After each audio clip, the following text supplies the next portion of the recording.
Hey, what is up, y'all? It's TheTacticalRedneck, and today we are taking a look at the changelog of Wave 2 of the Rising Storm 2 beta. Now, I don't know how this website actually works, but we're going to try to figure it out as we go. But it looks to me like it reads from left to right, possibly. I don't know. But yeah, so I think everything's pretty short. Welcome, this is a roadmap for Rising Storm 2 Vietnam. Cards on the right show what's coming down the pipeline and what's being worked on. So I think this is the changelog. Yeah, this is the changelog. Alright, so we got new maps. We got Supremacy on An Lao Valley. Makes its debut in Supremacy mode. We have Territories. Way City makes its debut in Territories. So you saw that if you watched the stream. Added a helicopter free play practice map in the tutorial section, so we do indeed have the airfield. The XM21 power dial scope ring is now functional, so you can apparently change the zoom from what I'm reading. The DP-28 machine gun's been added as an option for the NLF, so they just ported over Rising Storm, or Red Orchestra 2's DP-28, apparently. Alright, so they added a 30-second cooldown when a squad's tunnel is destroyed before a new one can be placed. The commander and radioman have been added to each other's tactical display and compass for easy locating. The compass will now show player spotted tunnels, which is good. The closest resupply point will now appear on your HUD if you're low on ammunition. It did that in Red Orchestra 2, so I'm glad that they added that, because when you run low on ammo, which happens quite frequently in this series, it'll show you where you can go get some ammo, so that's good. 1P camera animations added for melee attacks, except for the tunneling tool. Okay, I don't know what that means. Anyways. Added tooltips for the commander's radio to explain abilities actions, so I'd turn those off because I already understand what they are. New sounds added for the following weapons: the grease gun, the M60, the M14, the XM21, and the Huey M60. So they've updated the M60. I know I said something about that in an earlier video where I didn't like the M60 sounds. Well, they just completely overhauled it, and if you watched the stream earlier, oh god, it sounds so good now. It sounds so much better. But they added new sound effects for explosion and lingering flames added for napalm, that's what it says. New ignite and dispense sound effects for the M8 and M18, so I assume they're going to add like fuse noises. They actually added those to Project Reality lately, the fuse noises for the grenades. New sounds for explosions and debris spread added for the M61 and Type 67 frag grenades. So, looks to me like they actually upgraded the animations and explosions of the grenades, which is something that I was not happy with either, so that's cool. Heavier footstep sound effects for the US troops, which is accurate considering they had a lot of gear, I guess. New bullet impact sounds for all material types. I haven't actually noticed that yet, but I'll have to look at that. New sounds for near misses, whiz-bys and ricochets. So basically they added the cracks and snaps of ballistics. That's pretty cool. Added a music volume slider for the main menu music. Thank God they added this. Jack had actually said he added that. They added that just for the people that do the videos and stuff, so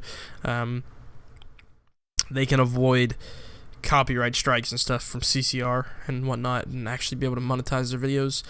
Gameplay: Appointment and Scout can now spot traps more effectively through obscuring elements such as smoke and water. Punji traps can now be detected. The recon plane has had a hit point increase to be more resilient to attack, because that thing gets shot down easily as hell. It takes like 2 or 3 Dishka rounds to go through it to take it down, I think. It wasn't a lot, I know that. Numbers will now appear before text in the points feed. And the Huey door guns have an intentional movement lag and misalign when firing in the same way as other weapons. This is purely for aesthetics. Okay, so yeah, alright, I guess that would make sense. Adjusted folding stock recoil values. Now, when the stock is adjusted, the recoil changes accordingly. Okay, so they've messed with the folding stocks, too. Okay, so the weapon sway, handshaking has been substantially reduced while breathing has been increased, so that's good. AK-47, flamethrower, and RPD M60's recoil has been reduced slightly. I noticed that with the M60, because the M60 you would shoot and it would pretty much just climb instantly. So now I was actually able to not aim down the sights. I could hip fire and hit some people. The distance grenades can be thrown has been increased. Remove the 30-round magazine option from the M16. That's kind of weird. Maybe they're going to do something different with that. The MAT 49.762 version of PPSH have seen recoil tweaks in relation to one another. The 1P M60 shoot and reload animations have been updated. The M79 received a visual update. There are now engravings and a new wood texture. I think the M79 is the grenade launcher? Maybe? I don't know. Ambience has been added to the rear speaker setups. Don't know anything about that. I have headset, so I don't know how that works. Bug splat. So they actually added that. I noticed that when it crashed earlier. Now you can add notes and explain what happened and send it in. So we got bug fixes as well. There's a lot of stuff here. Wow, I'm running out of breath just talking about all this. But anyways, it's to be expected because, you know, it's quite a substantial update, and I assume that's why they've kind of taken it easy with, you know, doing the beta in waves and not leaving the servers up at all times. Resolved numerous issues relating to mandling and climbing over objects. I'm gonna go out on a limb here and say that they messed something up, as I fell through the map earlier, as many of you saw in the stream. I was climbing over something on Hawaii City. I think it was a trench or something, and I got up over it and I fell through the map, and I thought I was lagging out, but it turned out I actually did fall through the map and I died. So something messed up there. I'll have to tell them about that. Fixed a bug where the radio man was sometimes impossible to use when he or the commander were crouching. That's weird. Never noticed that. Fixed a bug where a napalm strike would sometimes have a long delay after impact before it actually detonated. Fixed an issue where the orders widget could be used to see enemies through smoke. Fixed a bug where the role is selected message would sometimes not appear on immediate respawn. Fixed explosions, sometimes showing through other objects. I think I noticed that one. The far left target on the shooting range now reacts to gunfire. Oh, I remember, yeah, it didn't react to it. Reloading while prone will no longer make the player stand up. Did it do that? I guess it did, didn't it? Alright, an IZH-43 will now correctly show green shells. Okay, so the slugs have their green shells now. Fixed a bug where a shirt and no tattoo combo would cause the player's shirt to not appear in the character menu. Yeah, I noticed that. I think that was one of the things I pointed out with the characterization thing. Or the customization thing. Characterization? What? Customization? Fixed a bug with distant hill material scaling. Fixed particle FX graphical anomalies with MG overheating. I don't know about that. The chat widget will no longer disappear at the start and or end of a round. Fixed several overlapping UI elements. Good. I would like to see the UI kind of scaled down a bit. I know there's a lot of UI in the game, and I think they might be trying to do that. But players now receive updated messages when spawning on a squad leader who's in a tunnel. Players will now receive score messages for destroying tunnels and shooting down aerial recon. Known issues list, so we have known issues. Helicopter engine sounds not always replicating when playing online. Highlighting on climbable objects appears for American team, even though they can only be used by the Vietnamese. I don't know about that. I don't understand what that's saying. 1P clipping with aiming down sights and firing with the SKS. Bullet offset with RPD. Bullets can hit behind the player. Fuck, what?